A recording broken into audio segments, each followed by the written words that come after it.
I would like to share a few tricks of the trade which would help in comprehending the methods to crack the exam successfully. 1.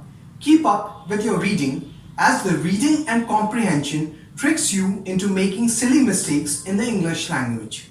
Also, keep up with your current affairs by reading newspapers and listening to discussions. 2.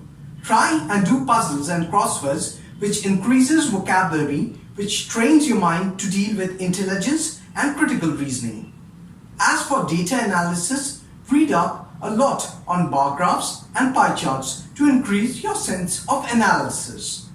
Remember, when in your younger classes you used to practice mental maths, use the experience and practice on solving maths questions.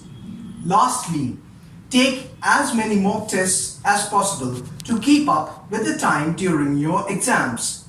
For this, I would like to suggest Prep Guru application designed for this very purpose by Youth for Work.